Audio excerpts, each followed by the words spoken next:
Ai. Nossa, ele tá super rápido já.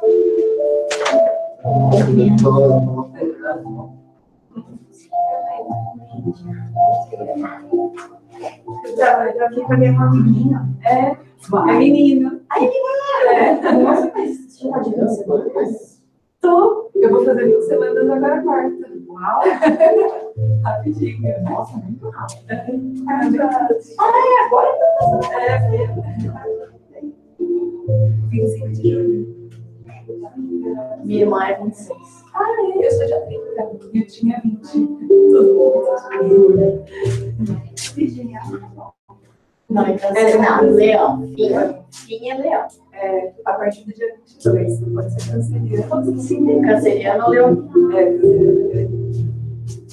Eu tinha ela a do cachorro e eu tinha a cena do cachorro também, então ela me deu um cachorrinho. Não sei se você já viu a cena.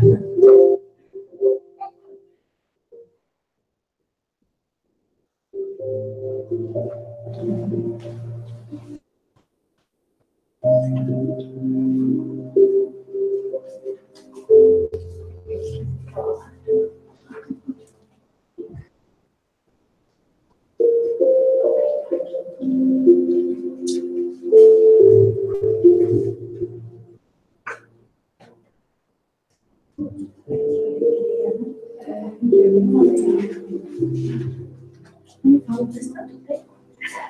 Eu tinha acelerado 2 vezes sem falar com a gente. Você me falava, eu achava que Gabriela tinha certeza que era menina e ela tinha certeza que era menino, ou seja, eu não sei nada. Mas começa a ser pelo menos um, né? Pelo menos um eu acertei. Não foi meu, né? Mas eu tô olhando aqui, vai falar uma coisa. Como você tá tentando? Vou fazer 3 meses. Nossa, a última vez. Não, como você vai nada? Você vai isso. Dá trabalho para correr atrás, né?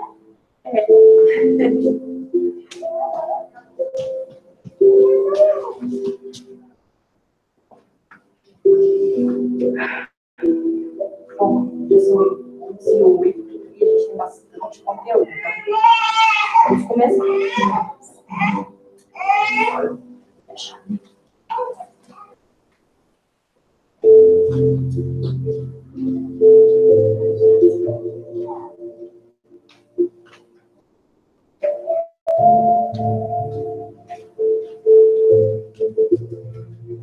So let's close our eyes. Initial prayer. Dear Lord, dear Father, we thank you for the beautiful day we're having today, which is proof that after every storm, there's a calm. After every strong wind, there's a gentle breeze. After every dark cloud, there will always be a blue sky. And that is true for our experiences in life as well. We thank our Master Jesus for all the lessons that He came to teach us in His is God's will. We thank the Master for all the virtues that He lived to show us. And with our thankful hearts, we ask that we might have the strength to change ourselves, to improve ourselves, that we might have the strength to persist, to persevere. Every time we feel like giving up, may we find the strength to keep going and always get better and better. So, okay, I'll have to go there and turn off the music. I have no assistance today.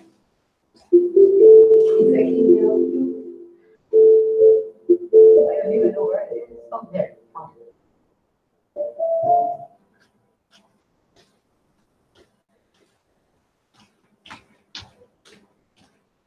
Guilherme, I saw that you're watching online. I missed you here. Okay. So, whoopsie. I was going to do something that didn't work. So,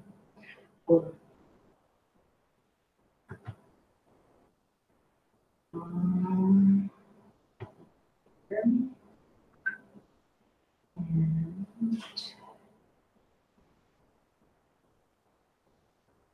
oh, no, stop. Okay, I want to show a video before we start. There will be no sound, maybe just on the computer. This computer is the opposite of mine, to go up and down, so it's a bit confusing. Where am I? There, no, there, stop. A bit more, a bit more. Yes. Goodbye. Got it. There.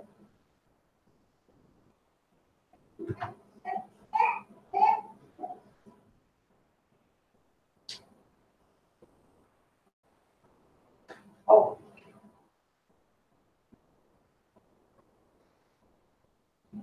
Yeah, I think it's not gonna work. Okay. Anyway, it's a video about what is meekness. Ah, I was curious to learn. No, I messed up. Do you know how to call it? Oh, there! Yay! No, we're good. Okay, so it's a video about what it is to be meek. What's the meaning of meekness? Because nowadays we have this wrong notion, even both in English and in Portuguese. Meek is actually kind of a negative thing. Yeah, Tim told me that. Yes. I asked him, he was like, it's weird. He was curious too. Yes. So, well, it's on YouTube, you can watch it. We as a society, we evolved in a lot of things, but in many other things, we haven't.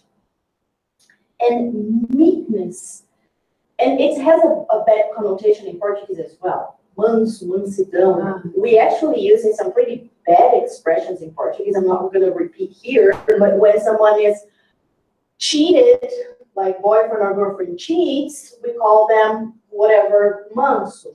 So we also use in Portuguese in a negative connotation. And it's not. We turned it negative because of our egos, because of our pride. So if we go to the dictionary, the meaning of meek, the word meek is an adjective, and we say meeker or meekest instead of more meek or the most. So first meaning, humbly patient or docile, as under provocation from others. So when someone provokes you, you don't take it. You're good. Overly submissive or compliant, spiritless, tame. That's the meaning we usually see. And obsolete, gentle and kind. Obsolete means it's not used with this meaning anymore. It used to mean gentle and kind a long time ago. But nobody uses it that way anymore. Now, here's my question. Was Jesus overly submissive and overly compliant? Ever? When was Jesus ever overly submissive? When was Jesus ever spiritless? Never. Never, ever, at any moment. So the first thing we need to do is forget about this bad connotation that we as a society have given to the word meek. Because it was said by Jesus in the Sermon on the Mount. And he said, blessed are the meek, for they shall inherit the earth. Right? I don't know if you were here last week for the lecture, because Eric was talking about this phase of transition that the planet's going through, that we're going from a trials and expiation planet, from from trials and expiation to regeneration planet. And Jesus said that blessed are the meek, for they will inherit the earth. And this is what Eric was talking about. Who are the people who stay? And who are the people who are invited to start over on another planet? Okay? And the people who are invited to stay are the meek. They shall inherit the earth. That's what Jesus told us. And that's exactly what he was trying to tell us.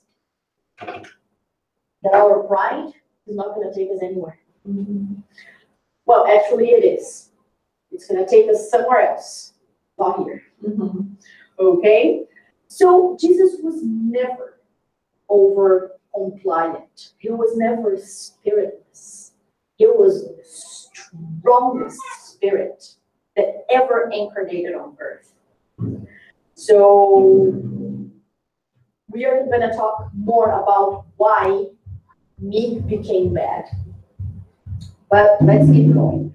So just as an example of how the word changed in time, here we have the passage, Matthew 11:28-30. And this is what we saw, I don't remember if you were here, when we were talking about the invitation from Jesus to us, where he says, come to me, all you who are weary and burdened, and I will give you rest. Take my yoke. Were you here that we even show a picture of what is a yoke? No. No? Do you know what is yoke? No. É o jugo. In Portuguese we say jugo. Ah, okay. Tome meu jugo. Okay. It is usually, well, at Jesus' time it was just wood, not metal. So it's a piece of wood that is actually used to keep 2 or more heads of cows, bulls, whatever, going in the same direction. So when you have a bull cart, because at the time they didn't have cars, so they moved with horses and bull carts and that kind of stuff. So it's that piece of wood, in Portuguese we also call it canga. It's that piece of wood that keep however many we have going in the same direction. So when Jesus says, take my yoke upon you, he's saying, take my direction, my instructions, my example upon you, and learn from me, for I am gentle and humble in heart, and you will find rest for your souls. For my yoke is easy and my burden is light. Porque o meu jugo é leve, o meu jugo é suave e o meu fardo é leve. Okay? So this passage is from the New International Version. Because if you go online, if you go to Bibles online, there's a website called Bible Gateway, and they have, I don't know how many translations in several languages. For English alone, I think it's like 30 or more different versions of the Bible, of translations. And this translation is called New International Version. And this is the exact translation that I use in other talks as well. So I use this one as an example. And when I searched, because you can also search for single words, in this New International Version, when I searched for the word meek, it gave me 4 occurrences for meek. Now, let's see another translation. Come unto me, all ye that labor and are heavy laden, and I will give you rest. Take my yoke upon you and learn of me, for I am meek and lowly in heart, and ye shall find rest unto your souls. For my yoke is easy and my burden is light. So this comes from the most famous, one of the most famous, at least, Bibles in English is called King James, the King James Bible. I don't know if you've ever heard of it. If you ask Tim, he will tell you. It's one of the most famous ones. It's King James Bible. It's it has probably one of the best translations, one of the purest, closest to the original. And it's famous for that. Now, this is actually the old King James Bible. There is a new version called New King James, and in that version of the new King James, it's not meek anymore. It's gentle or easy, something like this, but it's not meek anymore. And it was changed in 1979. So up until 1979, this was the translation. For I am meek and lowly in heart. Lowly meaning humble. And then in 1979, someone decided that meek wasn't a good thing anymore and changed it. Right? And when I looked in the King James Bible, the new version, when I searched meek, like for the New International, I got 4 hits. For the New King James, I got 10 hits. Not bad. But for this version, that is before 1979, I got 29 hits. So 3 times more. So they cut the word like 3 in 1/3. So, you know, again, we as humanity, people in general, we have been giving this bad connotation, including removing it from the Bible, when it is the word that we were supposed to use anyway. Because meek is not bad at all. And we're going to see a small passage from a text from Emmanuel. And it's from the book Escrínio de Luz. It's not one of the most famous ones, but you can find on the internet. And it's a text called Meek Hearts. So it's a fairly long text, but I got only 3 paragraphs. And he says, when Jesus proclaimed happiness to the meek at heart, he certainly didn't mean to promote idleness, ócio, hesitation, and weakness. Because if Jesus says, blessed are the meek, he can't be saying something good, or he can't be telling people, be weak, don't do anything, right? It's coming from the man. Many people, on the pretext of deserving this evangelical praise, people who want to be called meek, excuse themselves from life's highest duties and give in to laziness and inactive faith, believing that they are cultivating humbleness. So those people who say, I'm not doing anything. I don't like confrontation. And by just shutting up, I'm being meek. Not exactly. Because we are not meek in our actions only. We are mostly meek in our feelings, in our hearts. Right? So just shutting up, not saying anything. But if we're thinking, oh, I hate this person, and if we have all those negative feelings, we're not being meek. We're just being lazy. We're not doing anything. We just don't want confrontation. It's completely different.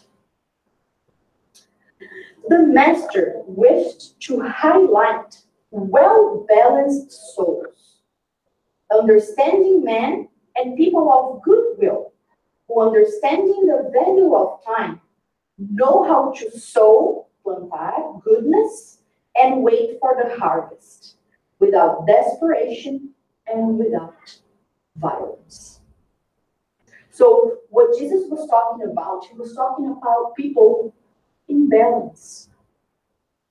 No rage and no laziness. Don't get angry at everything and don't shut up about everything. We have to find the balance, right? We have to be authentic. If we have a problem, we have to say it, or we have to solve it if we can. Getting angry doesn't solve the problem. Doing nothing doesn't solve the problem either. Right? So what Jesus is talking about is balance.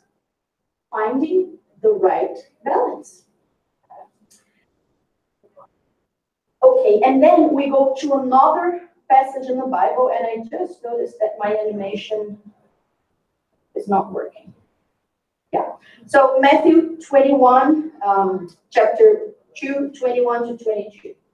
So, you have heard that it was said to the people long ago, and this is Jesus speaking, you shall not murder, and anyone who murders will be subject to judgment.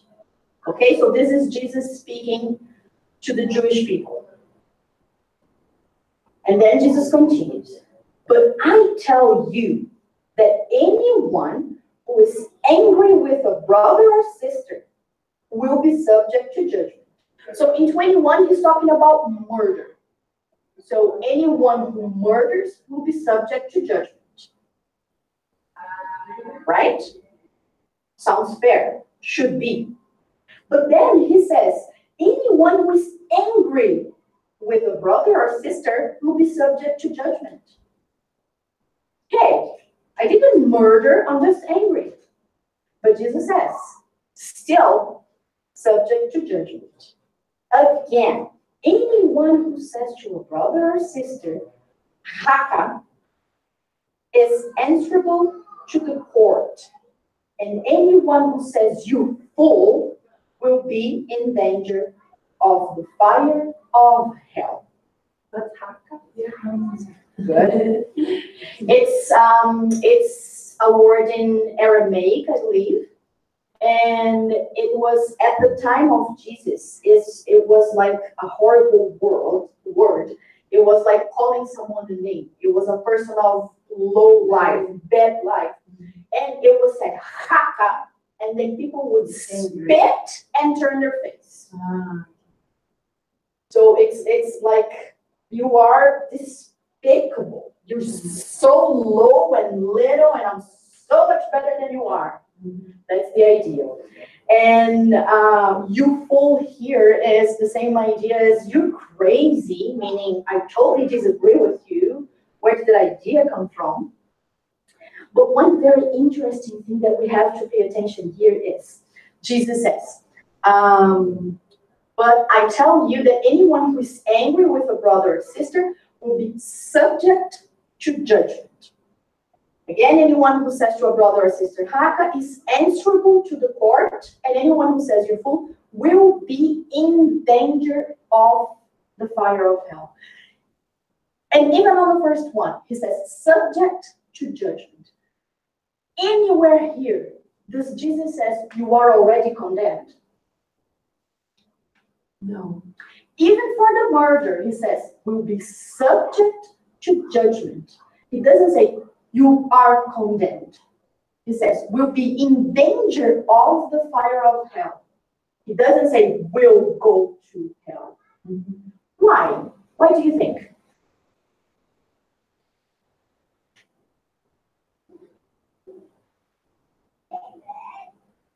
Because I don't know, each case is different, each person. That's not the exact reason why he doesn't condemn. First of all, if you read the Gospels, the four Gospels are the story of Jesus' life told by four different people, by four different apostles, right? If you go through all four Gospels, you will see that Jesus never condemned anybody. Remember the passage with the sinner woman, the woman that was cheating on her husband? And then the Jewish people the Pharisees bring the woman to Jesus and say, so master, Moses or the law of Moses says that we should stone anybody who commits adultery. And it wasn't the law of Moses. It was like a Mosaic law. So they wanted to catch Jesus off guard. And what does Jesus say? Who has seen? The first of you who doesn't have a sin may cast the first stone. And then after that, he asks the woman. He asks her, he says, woman, did anybody condemn you? She says, no, sir, nobody did. And then he says, I don't condemn you either. Go and sin no more. That's all he said. He never condemned anybody. He says, he used to say, go and sin no more. And when we talk about judgment, subject to judgment, be in danger of the fire of hell. Is there hell the way most people think, the place with the burning fire? What do we call it in Spiritism? Yeah. What would something similar be for a Spiritist? For a Spiritist, purgatorio is for Catholics. For Spiritists, umbral, right? That's what we call it. Now, here is the thing. Who do you think is the judge? Subject to judgment, will be answerable to the court. Who is the judge of that? Does anybody send us to umbral?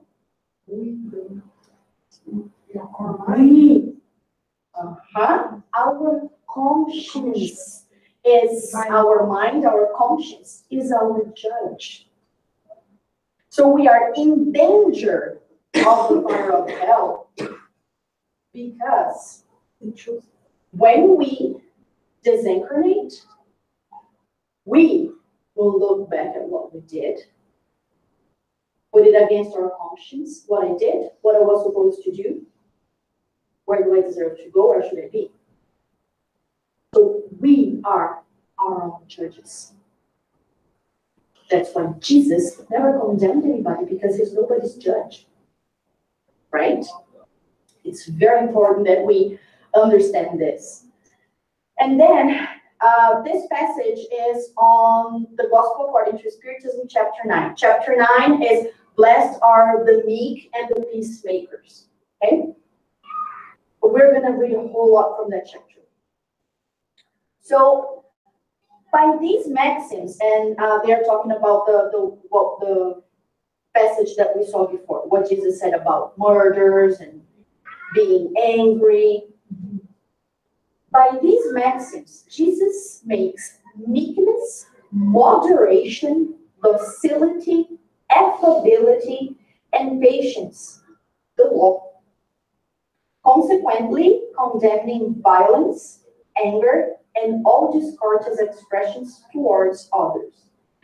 And Jesus is not condemning people. He's condemning what? Violence, anger. Not people. Because people can change. Someone who is angry today, if the person works on it, he might be a docile, a meek, a patient person tomorrow. People change. So Jesus doesn't condemn people. He condemns, yes, right? He condemns the vices, os vícios, like anger, violence, and everything that is, I don't like this word in English, but I'll use it. Everything that is nice, positive, good. So that's what he condemns, not people. It therefore becomes evident that here, in all circumstances, the intention aggravates or lessens the offense. Does that make sense? We say that in Portuguese and in English. It's the intention that counts. It is so true. It's totally true. It is the intention that counts. So if you do bad with the intention of doing good, it's not as bad as if you do bad on purpose, because you wanted to, because you chose to. But why should a simple word become something so grave as to warrant such severe reproof, reprovação? Why such a simple word gets such severe reproof from Jesus?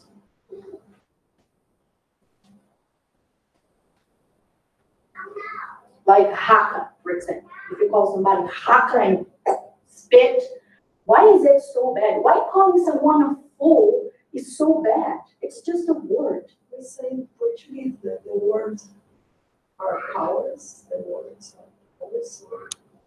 Mm-hmm. Words have power, okay. So when you say something bad, maybe it's not just the word. It's yes, you feel it.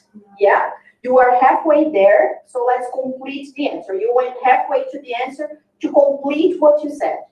This is because every offensive word expresses a sentiment, like you said, that is contrary to the laws of love and charity, which preside over all human relationships, and between them maintain cordiality and union. It is such a simple concept, but we still struggle with it.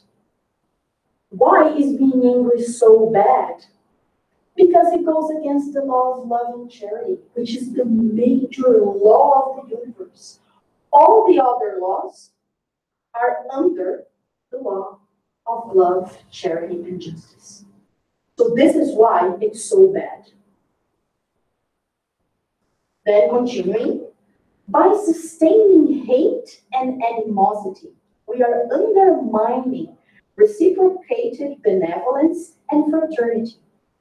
In short, it is because next to humility or humbleness before God, charity to your neighbor is the first law of all Christians. I am a great Christian as long as people don't bother me. Does that sound true? I'm awesome Christian as long as people leave me alone.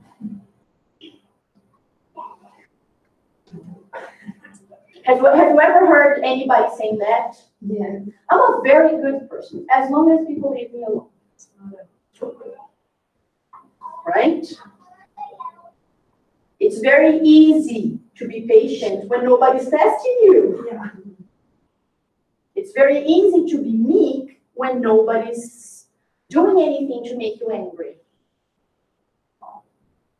It's very easy to be humble when nobody is comparing themselves to you and testing your pride. So this line, bury this, as long as people don't bet, that's a huge lie. We're lying to ourselves when we say that. Because that's not true. Because if you can't face any kinds of tests, then you definitely don't have that virtue. Right? When I say we, I say we. When I say you, I mean we. Me included big time. But what did, and now the 5 is because it's the items. It's up here. Gospel, chapter 9, so here. Blessed are the meek and the peace-loving or peacemakers. And then we have the number of the items, right? So now we are in item number 5 here. And you know, these are only small pieces. It's a very short chapter. I would advise you guys to go and read the whole thing. There are 2 messages from Lazarus, and there are some other messages from the spirits that are just like, jaw dropping. You're like, uh-oh, I need to rethink a few things. It's very short. It's like 5 pages. One of the shortest chapters of the gospel, and I really recommend you guys read the whole thing. It's just a few paragraphs. But what did Jesus mean by the words, blessed are the meek, for they shall inherit the earth? When he had recommended that mankind renounce all worldly goods after having promised those of heaven. Because Jesus told us, don't be materialistic. The real kingdom of God is not material. The kingdom of heaven is not material. It's not something you can touch, buy, have, give. He said that, right? So what does he mean by the meek shall inherit the earth? First, he tells us, don't worry about material stuff. And then he says, you have to be meek so you can inherit the earth. What does he mean by that? It's what we're talking about in the beginning. Did you watch any part of Eric's lecture last week? No? He was talking about the transition that Earth is going through from a planet of trials and expiation to a planet of regeneration. Okay? And this is what Jesus was talking about. He wasn't talking about we're going to inherit the planet materially speaking. He was saying that those who make efforts to develop the virtues after the transition stay. And those who insist on not making any efforts are going to have a nice ticket to somewhere else to start over. Okay? So, continuing. While awaiting heavenly riches, so he's talking about all the good things in the spiritual world, mankind has need of the earth on which to live. To have an incarnated body, we need to incarnate somewhere, right? We need to incarnate on a planet, right? To be material, to be flesh and blood. When we're not in a spiritual world, we need a planet to incarnate on. So Jesus is only recommending that we do not give more importance to the worldly goods than to the others. So don't give more importance to the brand of your car than to being kind to someone else. Okay? These are all things we have discussed several times, but here it's said in different words. Continuing. By these words, he wishes to say that till now, worldly goods have been monopolized by those who are violent to the detriment of the meek and pacific. Okay, so let's stop there.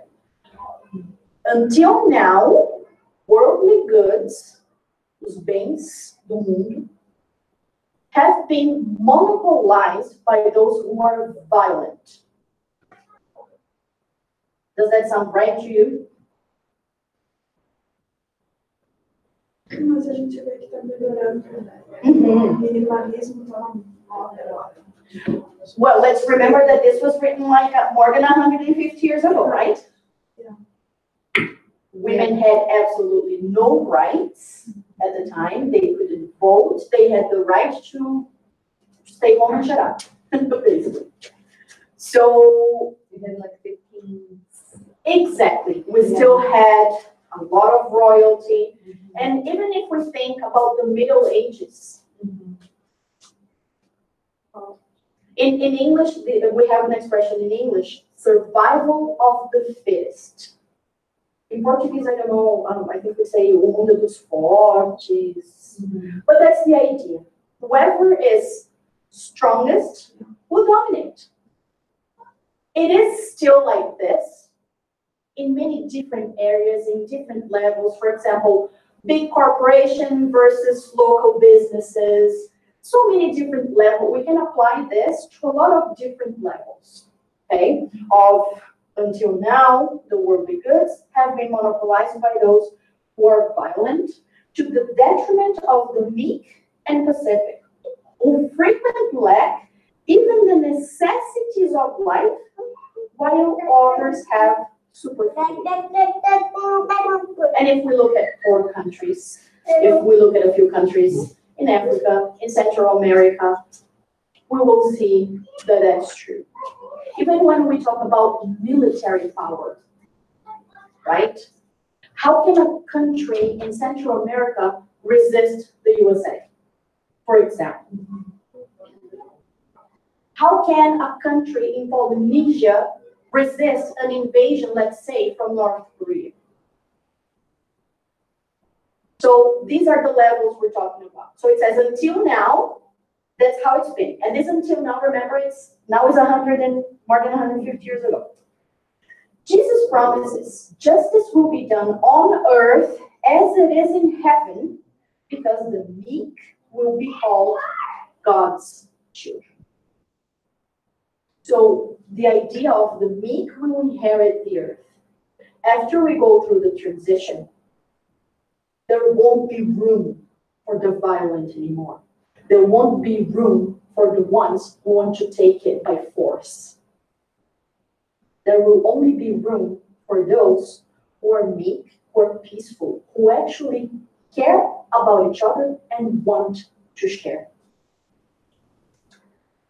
When humanity submits itself to the law of love and charity, then selfishness will cease to exist, will cease to exist, will exist no more. The weak and peaceful will no longer be exploited or crushed by the strong and violent. This will be the condition of the earth when this planet becomes a happy world, because it has rid itself, se livrou, of all the evil, according to the law of progress and to the promise made by Jesus. So fear not, não tenhamos medo. All day. No, happy, when it's a happy planet. Not regeneration. No, regeneration, more good than evil. But when it's a happy planet, zero evil. Okay? So we're getting to regeneration. We still have a long way to go before we get to happy world. But we will get there. This was item 5. So now let's see. Item 5, up to here, it's Allan Kardec speaking. Now we're going to see the spirits speaking about the theme. And this is just a small part from a message from Lazarus. Benevolence towards one's fellow creatures, which is the result of loving your neighbor, manifests itself in the form of affability and mildness. However, it is not always a good thing to trust in appearance. Education and worldliness can give a man a thin veneer, verniz, of these qualities.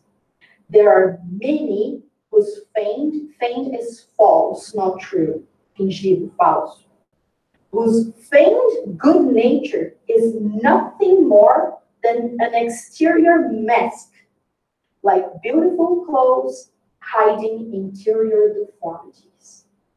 Correct. Right? When did you say that today? Oh, there, I put the date. I put the date. Right? So this is 1861. Could this be any more true right now? Right? The world is full of such people with a smile on their lips, but poison in their hearts, who are mild as long as nothing irritates them, but who bite at the least provocation. And no need to raise hands, but here's a reflection for us. Have we ever been that person? It's just for us to think. Have we ever been that person who is nice, who is mild, as long as nobody irritates us? But then the moment someone does something I don't want, I bite. Have we ever been that person? We don't have to answer. let's just think. It's a self-reflection. Those whose tongues are made of gold when speaking face to face, but change into a poison dart when speaking from behind. Ouch! Right? Ouch, ouch, ouch.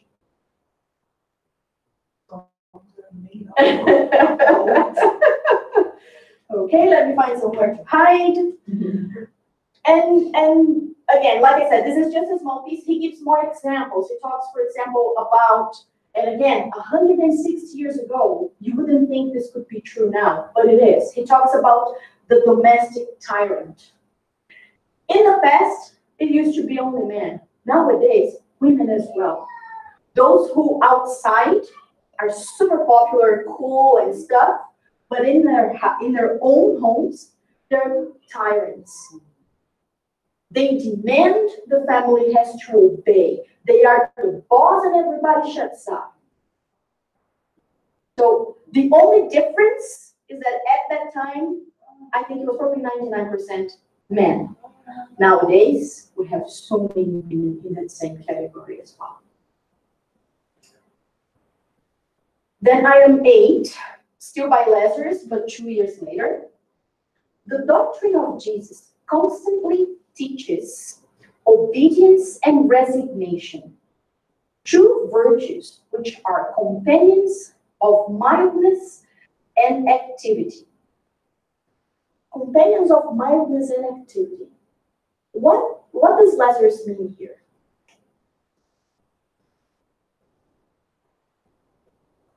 Although man wrongly confuses them with denial of sentiment and free will. What is he trying to say?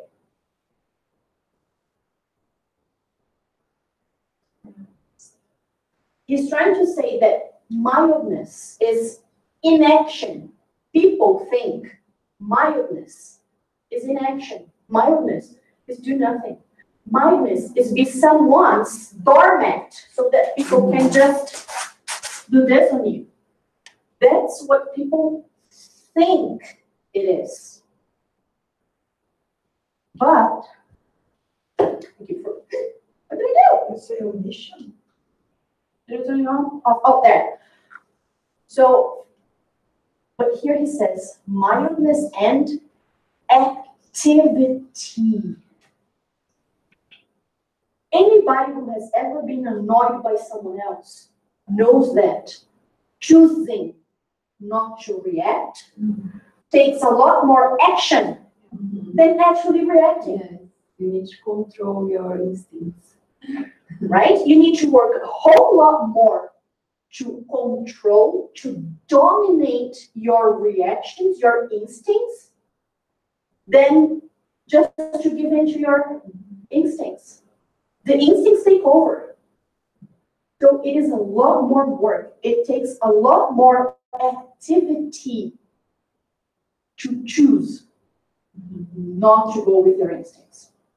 So it's not inactiveness, it's the opposite. It's a lot of work. So people who think that being meek or mild or humble is weakness because you do nothing, it's a completely wrong idea, because it takes a whole lot more energy, it takes a whole lot more work and more action. Then continuing here, and this is so beautiful. Obedience is the consent of reason. É o consentimento da razão. Quando eu consinto, quando eu concordo. So obedience is the consent of reason. Resignation is the consent of the heart. Every time we tell a child to do something, we want the child to obey, right? Why do we want the child to obey? If I tell a child not to run with scissors in their hands, why do I want the child to obey me? You know that's better for the child. Because I know.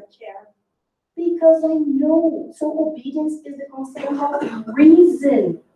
You know the consequence. So being obedient, it's because you know, you understand in your mind that it's important to obey, to follow that rule. So when we say be obedient to God, be obedient to the divine laws, we're not saying be a mat for someone to clean their foot on. We're saying, think about it, use your conscience, and know, use your reason, understand that this is best for you.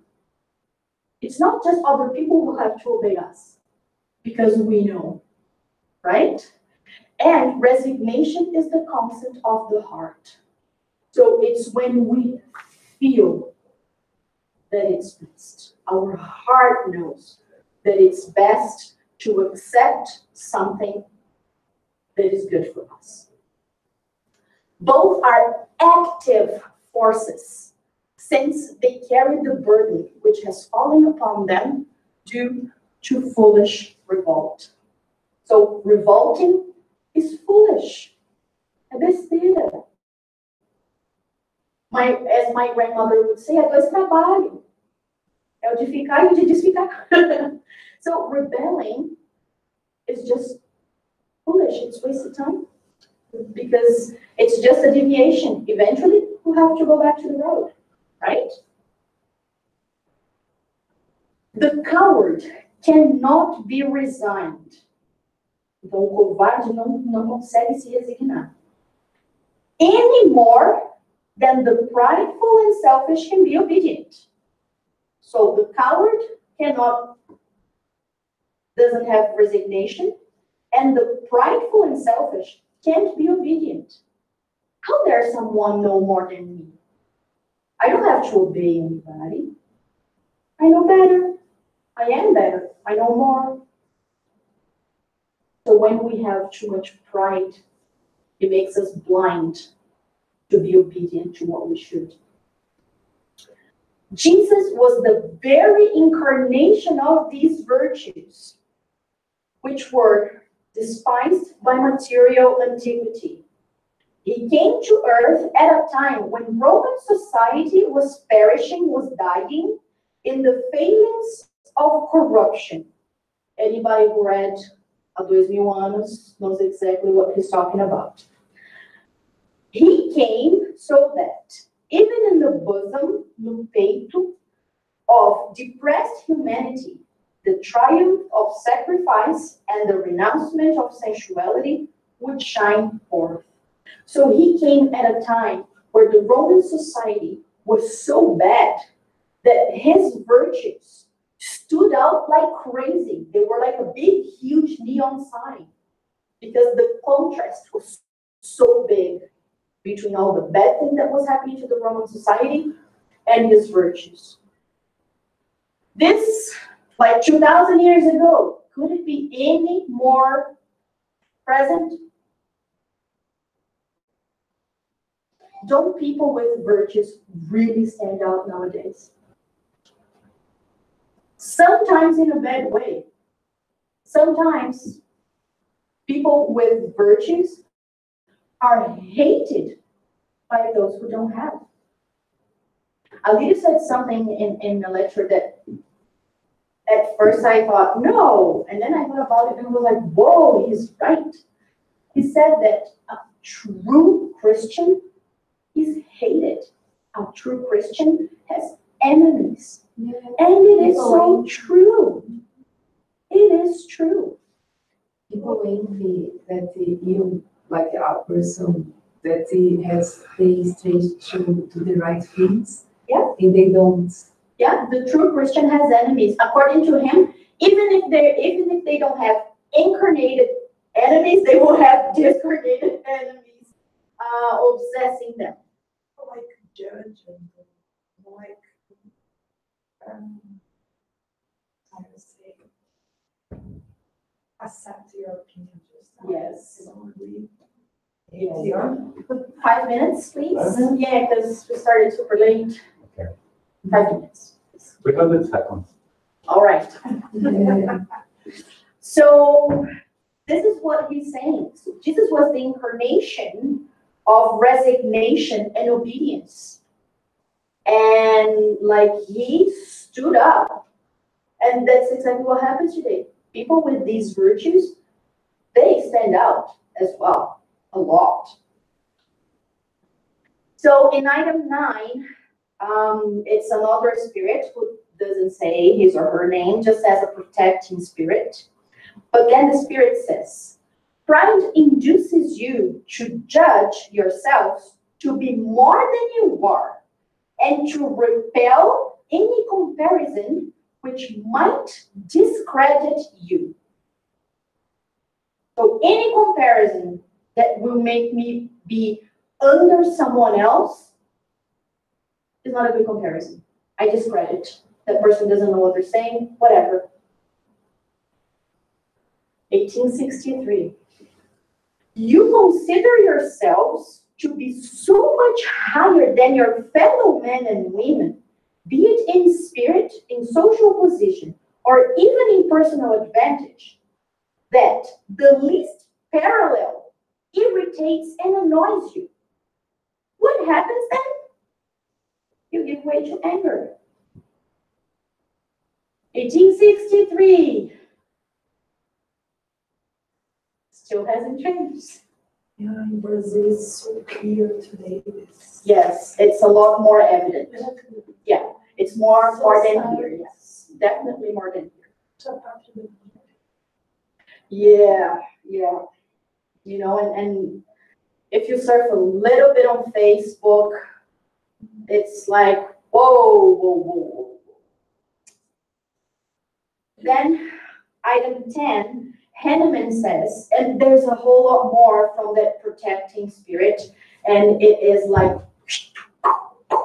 so again, I advise you guys to read it in Portuguese, in English, in French, Spanish. Item 10, because of the false idea that it's not possible for a person to reform their own nature, have you ever heard people, or have we ever said, this is how I am, I'm not going to change? A lot of people go like, this is me, love me, hate me, I don't care. Spiritists say, I'll change next incarnation, right? Regular people say, it is what it is. My way or the highway, love me or hate me. Spiritists say, I am like this now, I'll change next incarnation. Yeah. I did, yeah, that sounds like me. I would never do that, yeah. Yeah, is that where I am? Yes. So, because of the false idea that it's not possible for a person to reform their own nature, they judge themselves exemplos, from even trying to correct their defects. Why try? I am like this. This applies especially to those defects in which the person willingly takes pleasure,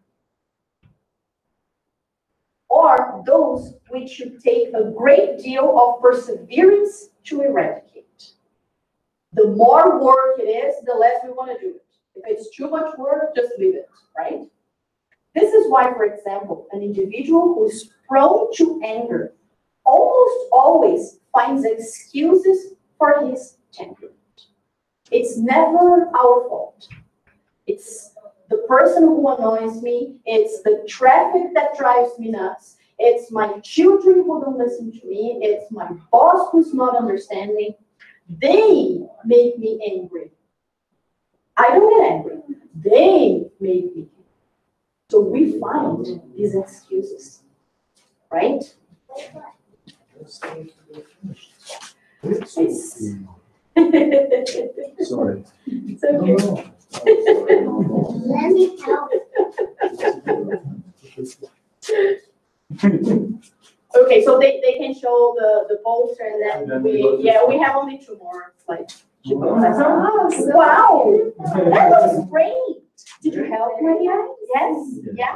Congratulations. Very good, girl. I thought Very so. good.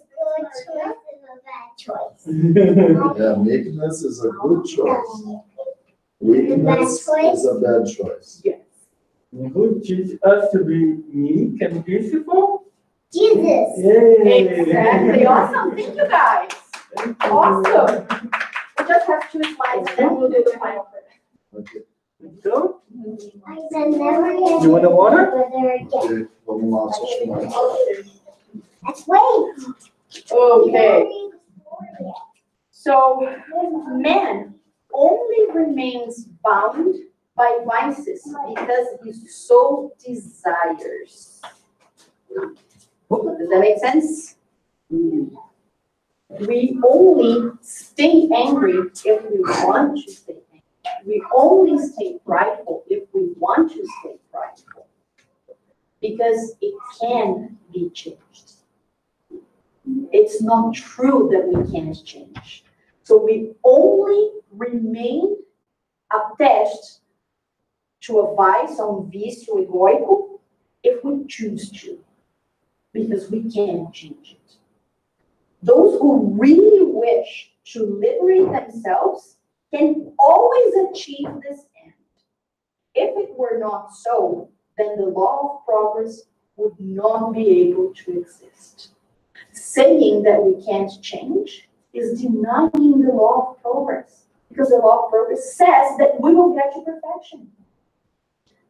But the thing is, we're not going to get to perfection by just sitting down. We need to act.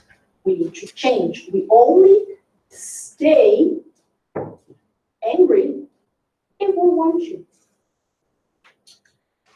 But then you say, how do I do it? How do I get rid of a vice? How do I work on my anger?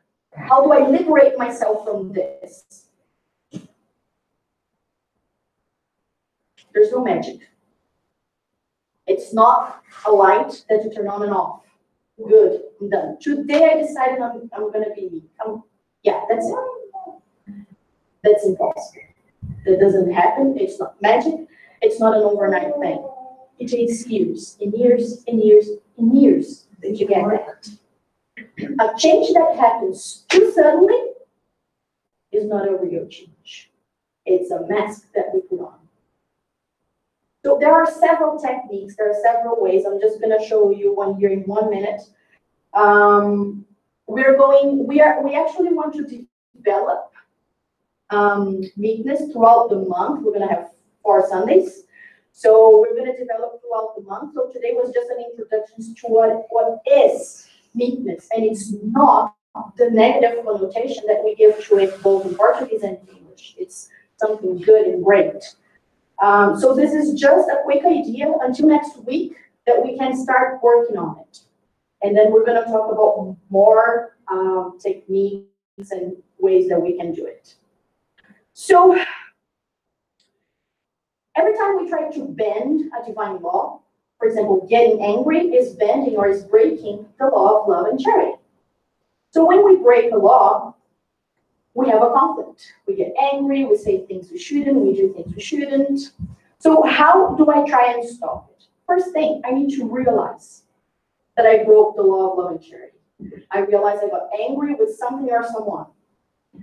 Then what I need to do is conceive the virtue, create the virtue. So if I don't want to be angry, I want to be at peace, meek, peaceful, humble, gentle. And then I try to create that for me, visualize me being that way. Until I finally am, until I finally become meek. I am meek. This is an exercise we might have to do, 200-300 times a day for like 20 or 30 years. And then we're back. But again, we only stay with the vice if we choose to.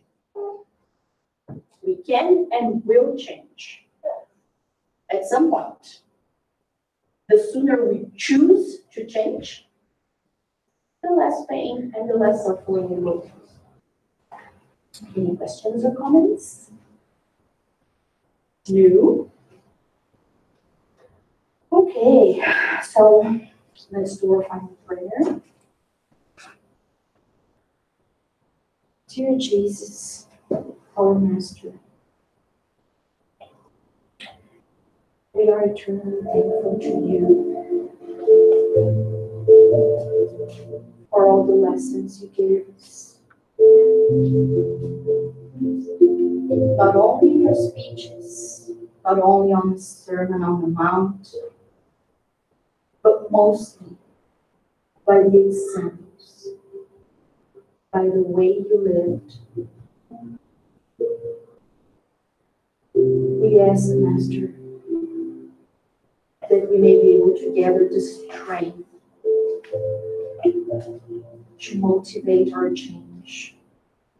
May we have the strength and the opportunities to practice, to act, to choose virtues. Let us choose kindness. Let us control our strength and turn our strength into goodness. Let us direct well all the energy that we have. Please, Lord, bless all the friends who are here today, all the friends online, and all the friends who couldn't be here for one reason or another. May we all have a blessed end of our Sunday and a blessed week. So,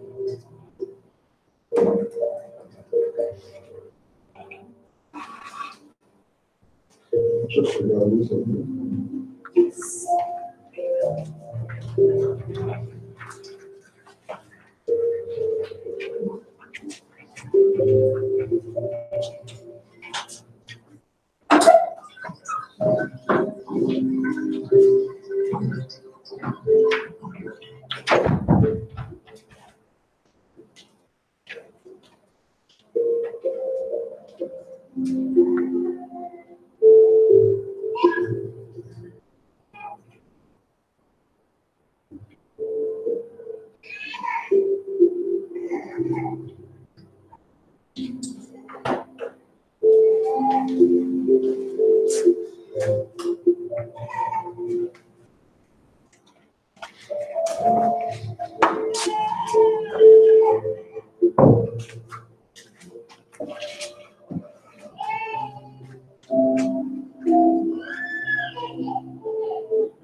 Até esqueci de perguntar se eu faço com as costas de